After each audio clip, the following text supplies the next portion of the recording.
Então, primeiramente, eu quero agradecer aos meus colegas da Casa Espírita Amor e Caridade, agradecer a Luciane e o Cristiano, que foram os meus monitores o ano passado e acreditaram no meu trabalho, e agradecer essa oportunidade de poder compartilhar com vocês todos. Então, o meu trabalho é sobre o capítulo 7, o Evangelho segundo o Espiritismo, bem-aventurados os pobres de espírito. Para dar início, então, o que é preciso entender por pobres de espírito? Bem-aventurados os pobres de espírito, porque deles é o reino dos céus. Isso está lá em Mateus capítulo 5, versículo 3.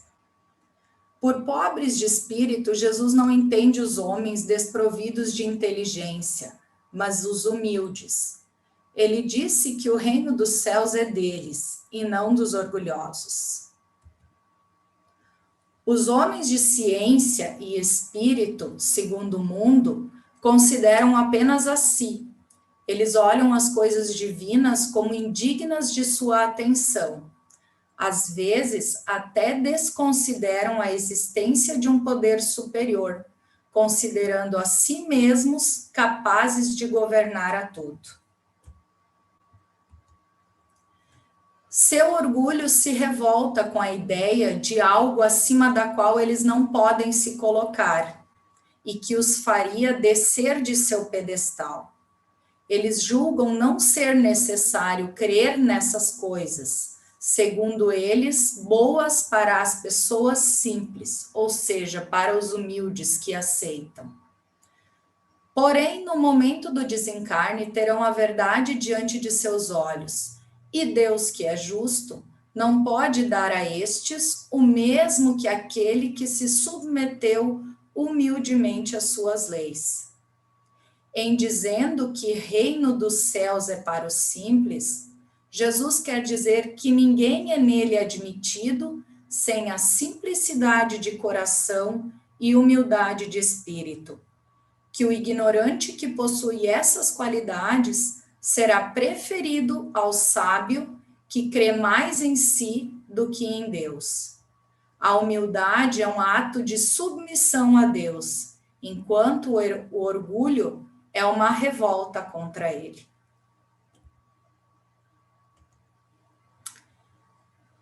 Todo aquele que se eleva será rebaixado.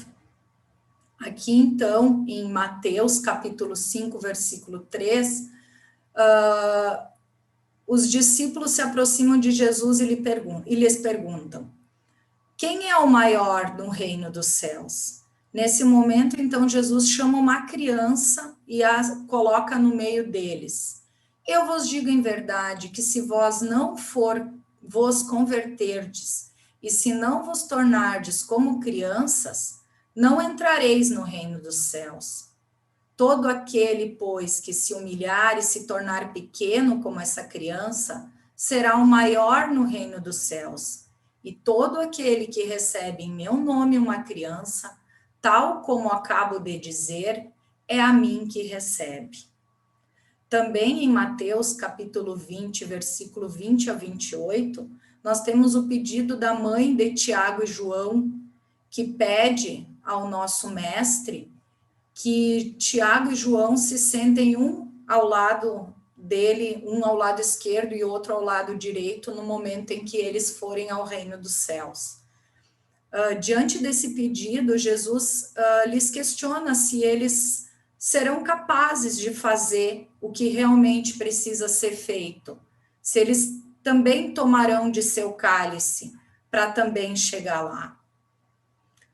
Em Lucas, capítulo 14, nós temos a parte em que Jesus vai na casa de um dos principais fariseus. E nesse momento ele observa como as pessoas escolhem os seus lugares, querem sentar nos melhores lugares. E desse fato, Jesus nos ensina que a gente não deve escolher o melhor lugar, que a gente deve sentar sempre no último lugar, porque quando formos chamados pelo convidado a nos sentarmos no melhor lugar, nós seremos exaltados. Agora, se sentarmos no melhor lugar e esse lugar já está destinado a alguém, nós seremos humilhados. Porque todo aquele que a si mesmo se exaltar, será humilhado. E aquele que a si mesmo se humilhar, será exaltado. Então, que não sejamos nós aqueles que vamos querer nos exaltar. Essas máximas são a consequência do princípio de humildade que Jesus não cessa de colocar como condição essencial da felicidade prometida aos eleitos do Senhor.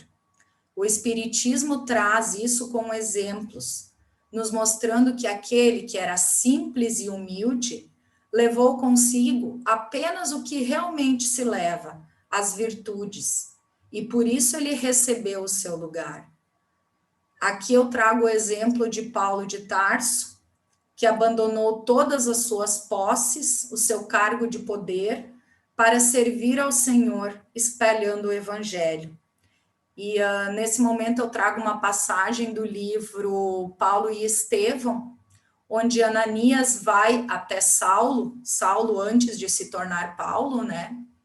E o trecho diz o seguinte: comovidíssimo, o velho discípulo do Senhor notou que o perseguidor cruel dos apóstolos do caminho estava totalmente transformado. Ouvindo-lhe a palavra plena de fé, Saulo de Tarso deixava transparecer no semblante sinais de profunda alegria interior.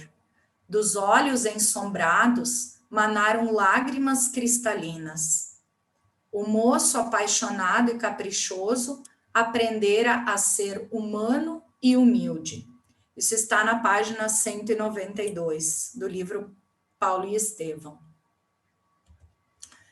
Também aquele que apenas cultivou as riquezas transitórias não pode as levar, ficando preso a sentimentos de orgulho e avareza. Aqui eu trago o exemplo de André Luiz, que fez fortuna, nome na sua profissão, mas no momento do desencarne precisou passar por dolorosa amargura no umbral, para daí se tornar pequeno e implorar o perdão e a ajuda. Eu trago aqui, então, do livro Nosso Lar, a página 24, bem no início, quando André Luiz faz uma prece pedindo por ajuda, né? Quando ele ainda estava no umbral. É preciso haver sofrido muito para entender todas as misteriosas belezas da oração. É necessário haver conhecido o remorso, a humilhação, a extrema desventura para tomar com eficácia o sublime elixir de esperança. Então, aqui André Luiz também teve que se apequenar, se tornar humilde para conseguir um lugar melhor e aprender. Os mistérios ocultos aos sábios e aos prudentes. Então Jesus disse estas palavras: Eu vos rendo glória, meu Pai, Senhor do céu e da terra, por haverdes ocultado essas coisas aos sábios e aos prudentes, e por havê-las revelado aos simples e aos pequenos. Então, o que seriam os sábios e prudentes? Na antiguidade, prudente era sinônimo de sábio. Deus deixa a estes procurarem os segredos da terra, porque eles são orgulhosos. Eles tratam a Deus de igual para igual, quando não o negam. E aos simples e humildes, ele revela os segredos dos céus. No Espiritismo, os segredos são revelados àqueles que são humildes e aceitam as condições divinas, fazendo com que os incrédulos estranhem o porquê de Deus e os espíritos não se esforçarem para fazê-los crer. Nessa parte aqui a gente observa assim, muitos que querem provas, né? Queremos uma prova. Deus não vai se esforçar para trazer essa prova, né? Deus não quer lhe abrir os olhos à força, uma vez que lhes apraz tê-los fechados, Eles querem tê-los fechados. Sua vez virá, mas é preciso primeiro que sintam as angústias das travas e reconheçam Deus, e não o acaso, na mão que atinge o seu orgulho. O orgulho é a catarata que obscurece a sua vista. De que serve apresentar a luz a um cego? Como exemplo, aqui eu trago novamente o livro de Paulo e Estevão, quando Paulo de Tarso desiste pela primeira vez de pregar o evangelho, quando ele vai a Atenas. Na verdade, ele fala, né? Mas ele acaba desistindo no final. Paulo tudo ouvia, notou a fila dos retirantes, indiferentes e endurecidos, e experimentou muito frio no coração. Atenas estava muito distanciada das suas esperanças. A Assembleia Popular deu-lhe a impressão de enorme ajuntamento de criaturas envenenadas de falsa cultura. Por mais de uma semana, perseverou nas pregações públicas, sem resultados apreciáveis. Ninguém se interessou por Jesus, e muito menos em oferecer-lhe hospedagem por uma simples questão de simpatia. Era a primeira vez desde que iniciara a tarefa missionária que se retiraria de uma cidade sem fundar uma igreja. Nas aldeias mais rústicas sempre aparecia alguém que copiava as anotações de Levi para começar o labor evangélico no recinto humilde de um lar. Isso está na página 369 de Paulo e Estevão. Aqui, então, mostra que aquela cultura daquela cidade, aquele conhecimento todo, não deixou nem que eles tivessem uma questão de simpatia por Paulo. Ao contrário daquelas aldeias mais rústicas de pessoas simples e humildes, que o trataram bem e que tiveram interesse pelos ensinamentos do Cristo. As instruções dos espíritos quanto ao orgulho e à humildade. Todos os espíritos são de uma mesma essência e todos os corpos são modelados com igual massa. Vossos títulos e vossos nomes não os mudam em nada, ficam no túmulo, e não são eles que dão a felicidade prometida aos eleitos, mas sim a caridade e a humildade são seus títulos de nobreza. O orgulho, eis a fonte de todos os vossos males. Dedicai-vos, pois, a destruí-lo, se não quiserdes perpetuar suas funestas consequências. Um só meio se vos oferece para isso, mas este meio é infalível: tomar por regra invariável de vossa conduta a lei do Cristo, lei que tendes repelido ou falseado na sua interpretação. Então, o orgulho é uma chaga, a humildade, sim, é o título de nobreza. E a missão do homem, considerado então inteligente na Terra. Se Deus, em seus desígnios, vos fez nascer num meio onde pudestes desenvolver a sua inteligência, é que Ele quer que dela useis para o bem de todos, porque é uma missão que vos dá, colocando em vossas mãos um instrumento com a ajuda do qual podeis desenvolver, a vosso turno, as inteligências retardatárias e conduzi-las a Deus. Aqui eu trago Mateus, que era um cobrador de impostos, um homem letrado, e foi escolhido pelo nosso mestre para escrever em tempo real os acontecimentos e ensinamentos do mestre. E estes, então, foram usados mais tarde para iniciar a sublime doutrina do amor e espalhar o evangelho de nosso Senhor pelo mundo. Então, Mateus, com a sua inteligência que adquiriu, ele fez pelo bem de todos.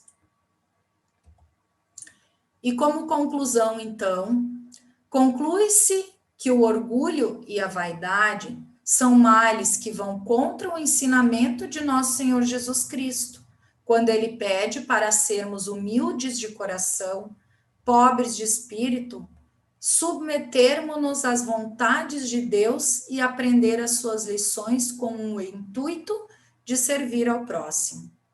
Se conseguirmos vencer essas chagas e seguir o Evangelho, nosso Senhor nos recompensará com a felicidade do reino dos céus. Precisamos compreender e praticar as virtudes, pois somente elas entrarão conosco no reino dos céus, e não os bens transitórios ou os títulos que conquistarmos aqui. E a minha bibliografia, então, Evangelho segundo o Espiritismo, Nosso Lar e Paulo e Estevo.